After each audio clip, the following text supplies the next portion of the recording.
నువ్వు నేను మనం పడి ఉన్న బంధకాల్లో నుంచి విడుదల పొందటం అండ్ ఘనపరచటం, ఇవి రెండు నెరవేర్చడానికి దేవుడికి ఒక్క రోజు చాలు.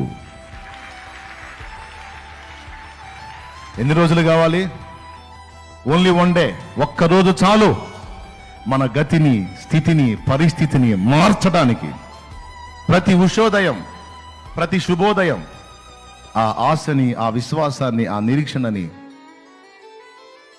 నువ్వు కలిగి ఉండమని నిన్ను హెచ్చరిస్తుంది. నిన్న మారలేదా? మొన్న మారలేదా? ఈరోజు కూడా మారలేదా? అట్లయితే రేపు ఉంది, ఎల్లుండి, ఆ తర్వాతి రోజు ఉంది. సింపుల్గా ఒక మాటలో చెప్పాలంటే, నీ విషయమై దేవుడు ఖచ్చితంగా జోక్యం చేసుకునే ఒక రోజు ఉంది.